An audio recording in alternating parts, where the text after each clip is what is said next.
ఇప్పుడు ఈ 2024లో Facebook account unlock option డిఫరెంట్గా ఉన్న రికవరీ చేసుకోవడం చాలా ఈజీ అయిపోయింది. కానీ దానికంటే ముందే ఈ లాక్ నుంచి వెళ్ళి కొత్త ప్రాబ్లమ్స్ వస్తున్నాయి.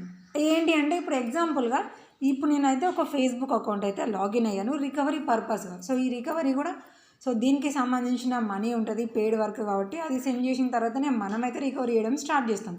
అలాగా లాగిన్ అయిన తర్వాత ఇక్కడ గెట్ స్టార్టెడ్ మీద క్లిక్ చేసినాక how to unlock your account అని ఉంటుంది. అంటే ఐడి సబ్మిట్ చేసి కన్ఫర్మ్ చేసుకోవడమా, ఈమెయిల్కి కోడ్ వచ్చి, ఫోన్ నెంబర్కి కోడ్ వచ్చి, లేదంటే డేట్ ఆఫ్ బర్త్తోని ఇలా సమ్ ఆప్షన్స్ ఉంటాయి కదా.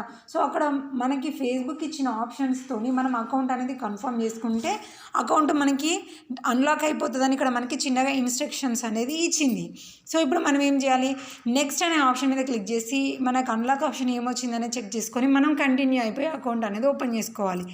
కానీ నెక్స్ట్ అనే ఆప్షన్ మీద క్లిక్ చేసిన తర్వాత చూడండి, సారీ సంథింగ్ వెంట్ రాంగ్ అని చెప్తుంది. We're working on it and we will get it fixed as soon as we can అని చెప్తుంది. అంటే ఇప్పుడు ప్రస్తుతానికి ఈ సైట్ అంతా కూడా ప్రాబ్లంలో ఉంది అని చెప్తుంది. అందుకనే ఇక్కడ మనకి ఏ పేజీ కూడా ఓపెన్ కావట్లేదు. అతి త్వరలో మేము ఈ ప్రాబ్లమ్ని సాల్వ్ చేస్తాము. ఇప్పుడు గో బ్యాక్ టు హోమ్ అనేది ఇక్కడ మనకి చూపిస్తుంది. ఈ బ్యాక్ టు హోమ్ అని అన్నాం అనుకోండి, డైరెక్ట్గా మన లాగిన్ ఫస్ట్ పేజీ మనకి వస్తుంది. మరి అసలు అకౌంట్ అన్లాక్ ఆప్షన్ మనకి ఏమొచ్చింది, ఇప్పుడు ఒకవేళ మనకి కుదిరని ఆప్షన్ ఏదైనా వచ్చింది అనుకోండి, ఇప్పుడు ఐడి ఆప్షన్ వచ్చింది అనుకోండి, మన దగ్గర ఐడి లేకపోతే మన నెంబర్కి కానీ మన ఈమెయిల్కి కానీ కోడ్ ఆప్షన్ వచ్చేలాగా రిక్వెస్ట్ చేస్తాం.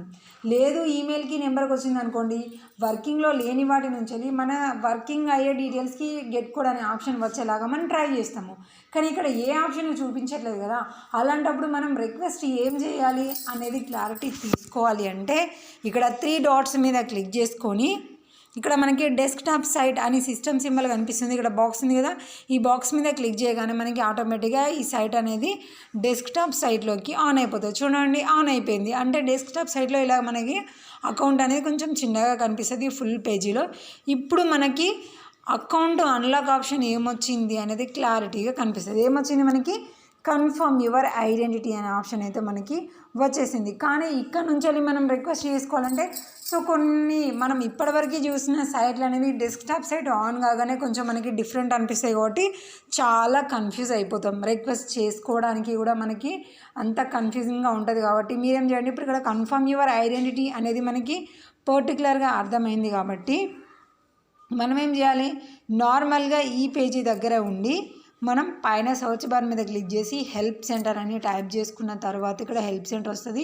డైరెక్ట్గా హెల్ప్ సెంటర్ మీద మళ్ళీ క్లిక్ చేసుకున్న తర్వాత ఇలా వచ్చిన తర్వాత ఇక్కడ మనకి మళ్ళీ 3 లైన్స్ మీద క్లిక్ చేసుకున్న తర్వాత మళ్ళీ ఫస్ట్ ఆప్షన్ యూజింగ్ ఫేస్బుక్ అని ఉంది కదా, దీన్ని క్లిక్ చేసుకోవాలి. క్లిక్ చేసుకున్నాక ఇక్కడ మనకి యువర్ ప్రొఫైల్ అని చూపిస్తుంది కదా, దీని మీద క్లిక్ చేసుకొని ఇక్కడ నుంచి ఇక్కడ కనిపిస్తున్న 4 ఆప్షన్స్లలో ఫస్ట్ వచ్చేసి ఇక్కడ మనకి వాజ్ ఈ సెల్ఫ్లో ఉంది కదా, ఇక్కడ నుంచి యాజ్ ఈజ్గా మీ ప్రాబ్లం ఏంటిది. ఇప్పుడు మనకి కన్ఫర్మ్ యువర్ ఐడెంటిటీ వస్తుంది. అక్కడ నుంచి మనకు అన్లాక్ ఆప్షన్ ఏం కావాలి, మన ఈమెయిల్కి కోడ్ కానివ్వండి, మొబైల్ నెంబర్కి కోడ్ అనే ఆప్షన్ రావాలి అన్లాక్కి. కాబట్టి అది మెన్షన్ చేసి ఇక్కడ సబ్మిట్ చేయాలి. సేమ్ అదే మ్యాటర్ని ఇక్కడ add and edit your profile info, your profile picture and cover photo, share and manage photos and your profile, fix A problem. So ఈ 4 కూడా మనము సేమ్ ఇదే విధంగా రిక్వెస్ట్ అనేది చేసిన తర్వాత అకౌంట్ లాగౌట్ అయిపోయి 3 డేస్ తర్వాత, అది కూడా వర్కింగ్ 3 డేస్ తర్వాత లాగిన్ అయితే మాత్రము మనకు అకౌంట్ అన్లాక్ ఆప్షన్ ఇక్కడ మనం ఏమైతే రాసామో సేమ్ దాని ప్రకారంగా ఆప్షన్ వస్తుంది, అకౌంట్ అనేది ఓపెన్ అయిపోతుంది.